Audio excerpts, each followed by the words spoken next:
Hello everybody, welcome. I'm Novo2. Thank you for being here, I appreciate it. This is the part 2 of the first checkpoint for the Act-3 walkthrough, where we're going to talk about the map knowledge and the nuances, and maybe where some loot spawns and more sleeper spawns, all the little details of the map and things like that, and how to play it, what to look for, what to watch out for, etc., etc. Now this is a map where you end up having to hold out at the swimming pool. It's going to be critical. If you have grenades with the intention of killing tall boys and you're holding out, you're going to want at least 2 of them for safety when you get to that swimming pool area. Ready to meet your maker? But we'll just open up here. Another, right? If you watched the previous walkthrough video for a father, whatever, fields or whatever, big open map. Not a lot of good places to hold out against the horde. Blazing Trails is pretty much the same way. This is our first holdouts point. If anything bad happens, tell your team, let's retreat back to the Saferoom. There can be some loot down here. Sweet. Typically though, right, we have a big open area, and we need to go left or right. I recommend that you just slow play this area and clear it all out. Because if you go left, and that's the shorter path, if anything bad happens,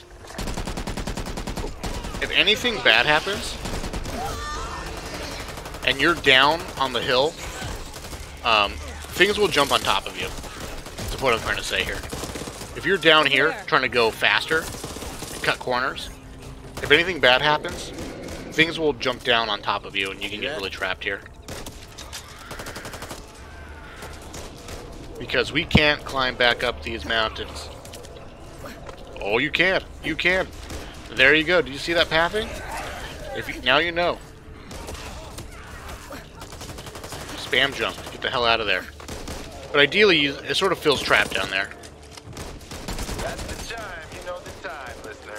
This is the there can be loot and stuff over here as well. Sometimes there's loot like by this tree. Looks like the whole forest a lot of this is spawn points for zombies, and they'll jump down on top of you.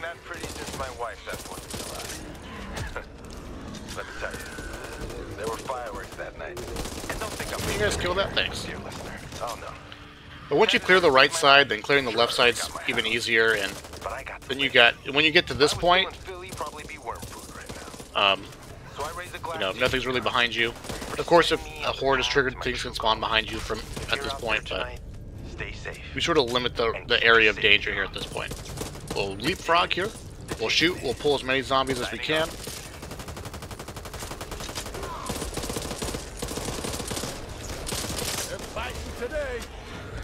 Make it easier for us to kill them.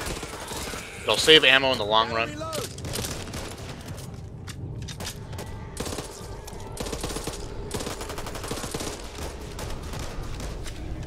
We just get out of here, right? And it's all about just like good awareness as far as like not getting hit in the back and moving in a precise way. Here, I typically just skip going underneath the bridge. Right, you can see there's always sleepers here. There's loot potential underneath, right? But usually just skip it. Well, look before you move. Usually plenty of loot on the bridge. Doesn't being called mom bother These birds here are actually really bad RNG, because ideally you want to get inside this 20 years. little hut. And I love to hear him say it every There's some extra card spawns and loot and things like that. So here is the big component of Blazing Trails. There is an invisible trigger right here. Once you pass that invisible line, the game will trigger fire hordes. You'll see the card added. Oh, the bot. Jim triggered it. We have a corruption card added, charred ridden. That's a horde event. They can now see we have 4 minutes before the next horde shows up. Be aware that these trees can drop. At some point these trees will randomly burn a branch off and it'll drop, and that branch will be like a Molotov, basically, a little area of fire.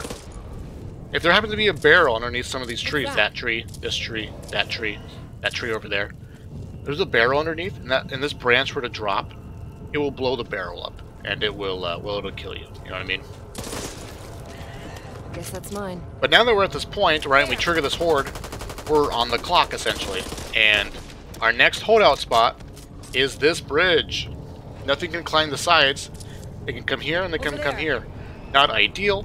For the most part, stingers can't shoot through this bridge. I think I've seen them shoot through this hole, but a lot of this will block it. So best holdout spot is here. This shed is also fine as well. And there's usually loot in here and stuff. And etc. But I have had some weird encounters. Yeah, you can't trigger the birds here. I have had some weird encounters, though, where zombies won't properly aggro you.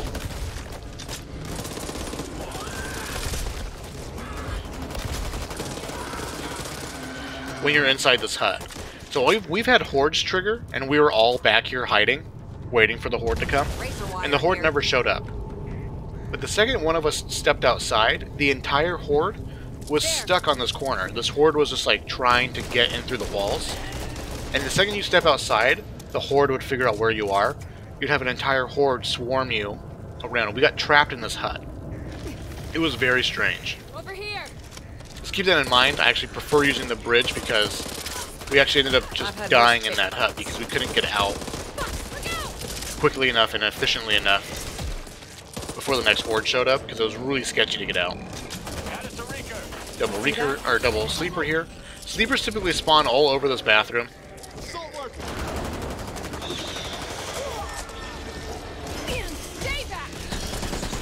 So other than the bridge, our next holdout spot is going to be these bathrooms. And I think in either one of these bathrooms, a med cabinet can spawn.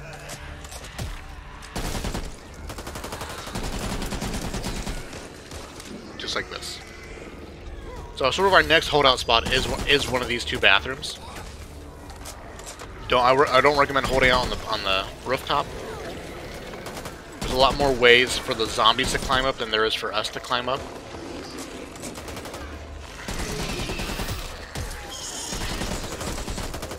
But there's of course supplies here, so feel free to loot and things like that. It's relatively on the path, and if you know where the loot spawns are and you're quick, then it's not an issue. Now let's just keep going. Oh, horde triggered?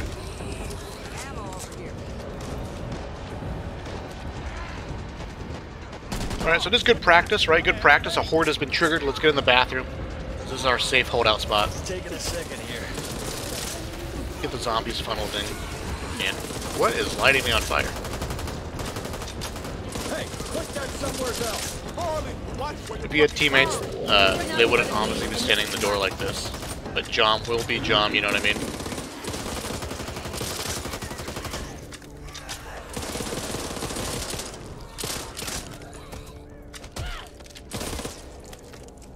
Oh, that was a different horde.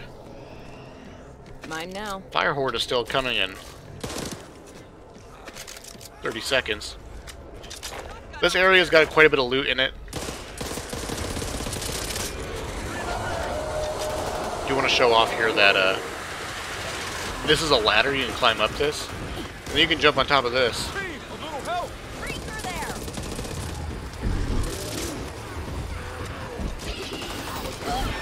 Oh no. How embarrassing. Hopefully the bots will be able to save us. We do need to save our grenades, right? I just wanted to kind of show off that you can, like, run around all over those playgrounds. And you can sort of clearly see here how not being in a nice confined space is really, really hard on this map, as well as the other maps that are so open like this, because open space makes dealing with the horde so hard. If this was nightmare mode, we would be dead, right?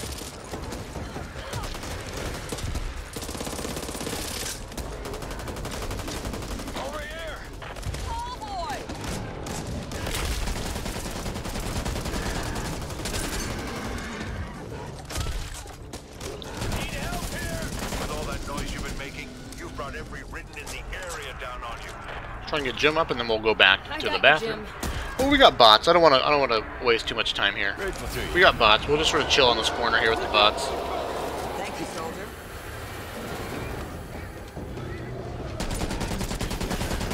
But moving through this picnic area is really, really critical because you want to get as little hordes as possible.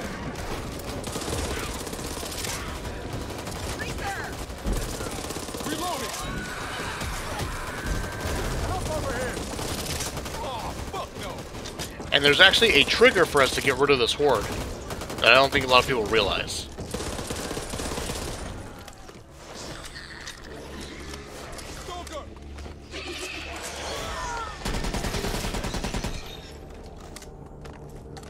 The next good holdout spot here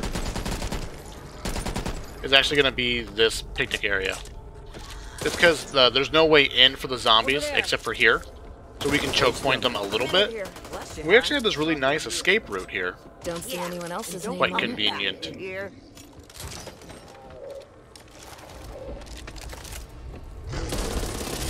So he actually has to walk all the way around, and you can sort of step on this and get a bit more angle and keep shooting him.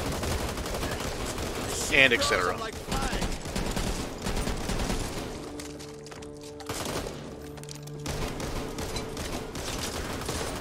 also want to demonstrate that you can jump over this, right? So if you go right up to this and you start jumping, seems like you can't get over it. You can. If you spam jump in sort of the right way, you can get over this without anything too special here. But not very consistent. But if we're sprinting, you sort of sprint off of this right here. Jump crouch. Right, don't run right off the rock, because it doesn't like to geometry quite right. Just to the right of this rock, you can sort of jump and crouch and get through.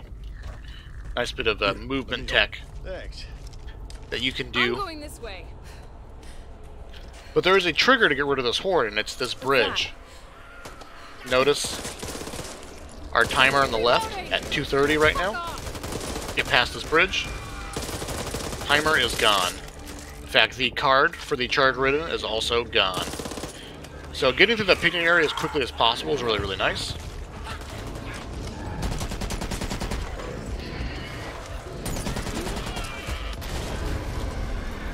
Cars are bombs.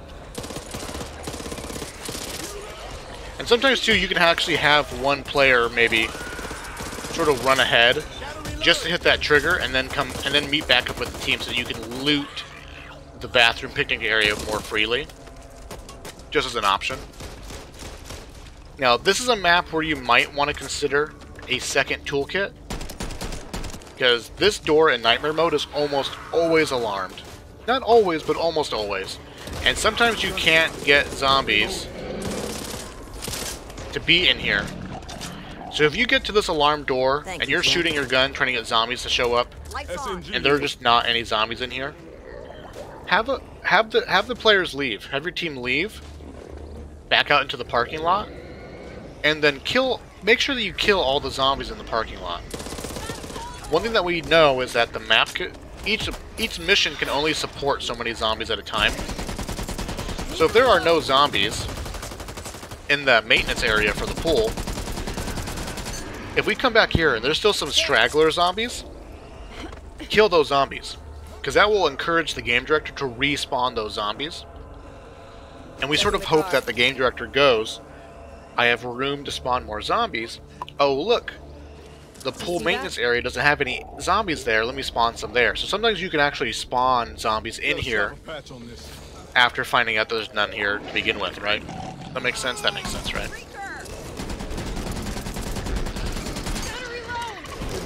Get him, John. Something's off. I can feel it. Well, look before you move.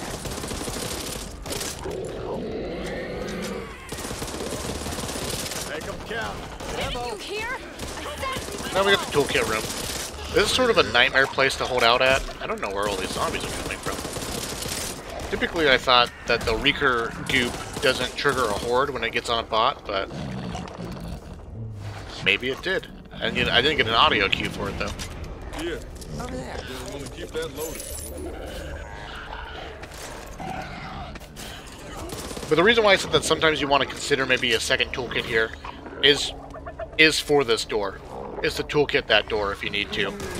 But I find that most of the time you can either you have zombies in here or you can sort of manipulate it either way.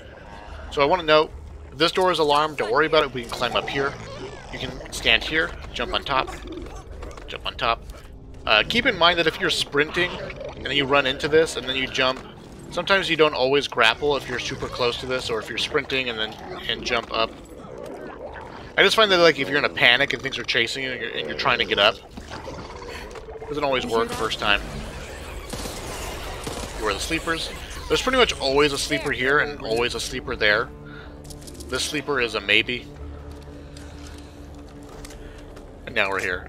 And the swimming pool, I mean, it's honestly the hardest part of this mission. Ooh, this sleeper I've never seen on Nightmare mode.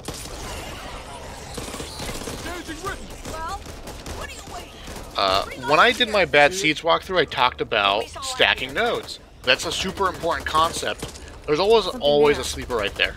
But you can stack nodes. And I just want to re-explain it here, right? We have this node. This node is connected to the nest. In Nightmare mode, there's 4 nodes, and Recruit, there's only 2. Destroying this node will trigger a horde, as you all know. What's important to note, though, is that when we shoot one of these orbs, the other node, its orbs disappear. But there's a timer that started. In fact, that timer is about 15 seconds. Right, so whether or not we actually destroy this node, I need that. these orbs are on a timer. So when we destroy an orb, that timer begins. And us destroying the node or not doesn't mess around with that timer. Hello, handsome. We destroy this node, it's about 15 seconds. So if we were to destroy this orb, and we count it to about 10-ish seconds or so, right? We'll just wait. Wait just a little bit here. Pop the other one. Timer's still going, it's unaffected. We'll wait a little bit. We'll destroy the last orb. Now we run over to this nest. And oh, look at that! Those orbs are ready to go. Because we destroyed both nodes so close to each other, pretty much back to back, you stack the horde events. We turned 2 nodes, which would typically be 2 horde events, into 1 horde event. And that's what I mean by stacking the nodes.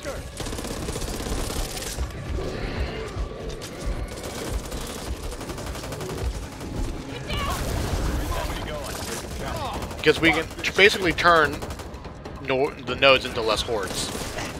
Gonna need a second to fix this. So I did the same thing on Bad Seeds. I do the same thing on Abandoned.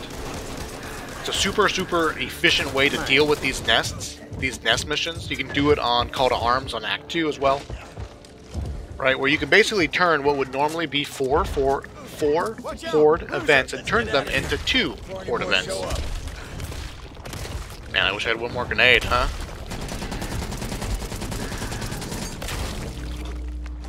You gonna get him, Jim? Let's get you back on your feet. Get out of the bathroom. That's why we want grenades in the bathroom. Now, if you're doing this by yourself, and you were like, everyone was dead, and you need to pop the orbs and things like that, you could pop orbs, and then run all the way back to the picnic area.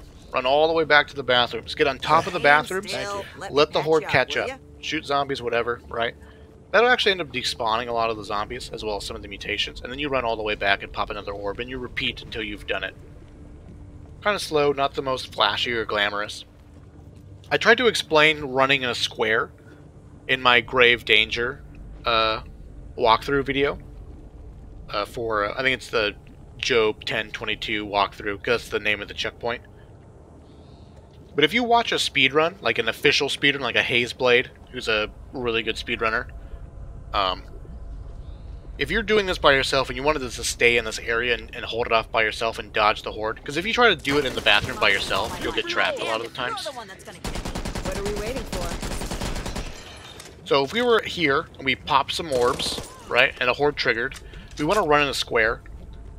We get into basically this corner. Zombies are catching up to us. The further right we are, the more tight the zombies will group into this area. We'll punch them away, right? Punch them away, control the group, and then we'll run like this. No point waiting any longer. And again, the zombies will sort of begin to group and cluster more, and we'll run straight across. Then we get into this corner. And the idea of running in a square and not in a circle will mean that we're trying to get all the zombies as grouped and clustered together as possible. And if you run in a circle really fast, the zombies sort of spread and disperse more naturally. That's sort of a really quick explanation. Usually a graphic is better, but anyways. And that's it for Blazing Trail. Over here. Similar to the previous map, it's just about managing being out in the open correctly with the horde. Pushing through that little fire area as quickly as you can, because you want to get to the bathrooms, at least for your first horde event. That's most ideal. That's going to be the best place to hold off the horde. And then you want to get to that bridge before the next one. But you can sort of take that at your own pace. You can loot the area, go back to the bathrooms, hold off the second horde, and then get to the bridge. You want enough grenades when you get to the bathrooms here at the infested swimming pool. So that's Blazing Trails. Manage, or to recap, manage yourself in the open space, get to the holdout points in a swift manner. Move quickly as you can through the picnic area so that you can trigger the horde removal event at the bridge. Either have a second toolkit to deal with the alarmed door at the pool maintenance area, or you can sort of try to pull zombies to the door for them to open it for you. And if they're not there, you can leave, go into the parking lot, kill some extra zombies. Hopefully they'll spawn back in the pool maintenance area, things like that. And you just hold out in the pool zone. Stack nodes at your will, at your leisure, and etc. Thank you guys for watching. I appreciate it, and I'll see you in the future.